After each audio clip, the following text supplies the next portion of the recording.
Good morning friends, स्वागत आहे तुमचं आजच्या प्री मार्केट रिपोर्टमध्ये. तर मग चला सुरुवात करूयात आजच्या प्री मार्केट रिपोर्टला आणि जाणून घेऊयात की आज आपल्या स्टॉक मार्केटमध्ये काय होऊ शकतं ते. त्याआधी तुम्ही जर चॅनलवरती नवीन असाल तर चॅनलला सबस्क्राईब करायला बिलकुल विसरू नका आणि व्हिडिओ जर आवडला तर आपल्या जवळच्या मित्रमंडळींसोबत देखील हा व्हिडिओ तुम्ही शेअर करायला बिलकुल विसरू नका. तर मग चला सुरुवात करूयात आजच्या व्हिडिओला. मित्रांनो, आपण जर काल रात्री US मार्केट जर पाहिलं तर US मार्केट हे अगेन थोडंसं मिक्स क्लोज झालेलं आहे. त्याच्यामागे बेसिकली फार जास्त काही रिझन्स नाही आहेत, परंतु इंटरनॅशनल जिओपॉलिटिकल टेन्शन हे सध्या चालूच आहे. त्याच्यामध्ये कुठल्याही प्रकारचं कमी आलेले नाही आहे.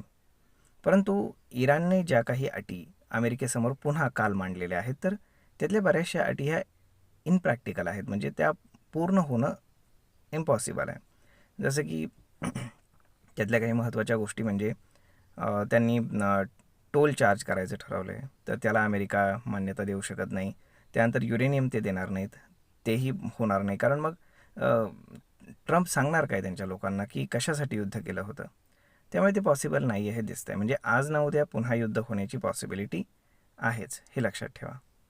त्यामुळे आता चायनासोबत काय इंटरनल डील झाले का काय, तर त्याच्याबद्दल काही कुठलीही माहिती बाहेर येत नाही आहे. त्यामुळे सांगता येत नाही आहे की नक्की काय होईल.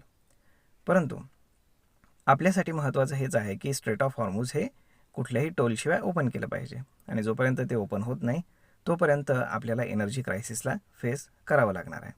आणि त्यामुळे आपल्याकडेही बरेचसे प्रॉब्लेम्स फायनान्शियल असतील, इकॉनॉमिकल असतील, तर ते नक्कीच होत राहतील. तर मग आता जर आपण ग्लोबली जर पाहिलं तर फार जास्त काही ग्लोबली फार असं पॅनिक करण्यासारखी सिच्युएशन मात्र नाही आहे कुठे, स्ट्रेट ऑफ हॉर्मुझचा प्रॉब्लेम सोडला तर. त्यामुळे आपण जर आता आपल्या मार्केटकडे जर पाहिलं तर काल अगेन आपल्याला FISDIचा डेटा पाहिल्यावरती थोडासा धक्का बसतो. कारण दोघेही काल नेट बायर्स होते आणि चांगल्या क्वांटिटीमध्ये होते. ऑलमोस्ट अडीच पावणे 3,000 कोटीच्या आसपास प्रत्येकाने बाईंग केलं. म्हणजे दोघांचं बाईंग जर पाहिलं FISDIचं तर ते मोर दॅन 5,000 करोडच्या आसपास आहे. म्हणजेच काय की जर आपण पाहिलं तर आता FISनं गेले 4 दिवस सलग खरेदी केलेला आहे.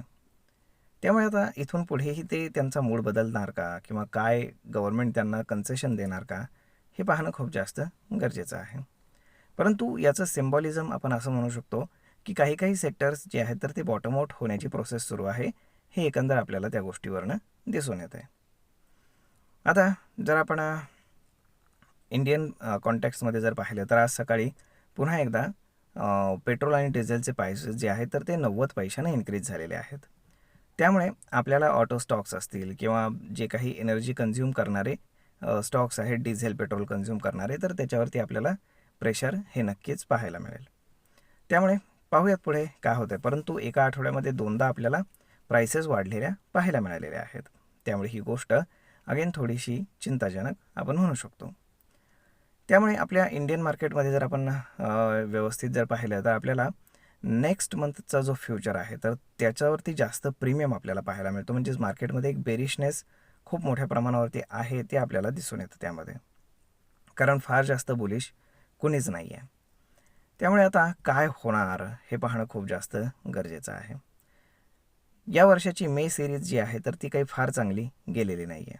आता हार्डली सेकंड हाफमधले थोडेसेच दिवस राहिलेले आहेत. परंतु कुठल्याही प्रकारचं आपण म्हणू शकतो की मार्केट चांगल्यापैकी रिटर्न देईल अशा पद्धतीचे कुठेही संकेत दिसत नाही आहेत. त्यामुळे आता पुढे काय होणार हे पाहणं जास्त गरजेचं असणार आहे. Hope so. आपल्याला जर आपण आज जर गिफ्ट निफ्टी पाहिलं तर गिफ्ट निफ्टी इंडिकेट करते की मार्केट साधारण एक 70-80 पॉईंटच्या आसपास गॅपअप ओपन करत आहे. तर ते तसं करण्यामागं रिझन फार जास्त काही नाही आहे. परंतु स्ट्रेट ऑफ हॉर्मुझमध्ये कुठल्याही प्रकारचं आपण काय म्हणू शकतो की एस्केलेशन झालेलं नाही आहे. आणि ट्रम्पनं अनाऊन्स केलं आहे की ते जे स्ट्राईक आहेत, म्हणजे त्यांनी सांगितलं होतं ना या आठवड्यामध्ये स्ट्राईक करणार, तर ते त्यांनी थोडंसं पोस्टपोन केलं आहे असं त्यांनी स्वतःच सांगितलं. त्यामुळे ती गोष्ट अगेन आपण म्हणू शकतो की मार्केटसाठी चांगली आहे. तर मग पाहूयात की आता गिफ्ट निफ्टी इंडिकेट करत आहे, परंतु मार्केट खरंच तिथे ओपन होऊन मार्केट दिवसभर पॉझिटिव्ह ट्रेड करणार की नाही. तर मग मित्रांनो, हा व्हिडिओ ही माहिती तुम्हाला जर कशी वाटली हे तुम्ही आम्हाला कमेंट करून नक्कीच सांगा. आणि जर आवडली असेल तर आपल्या जवळच्या मित्रमंडळींसोबत देखील हा व्हिडिओ तुम्ही शेअर करायला विसरू नका.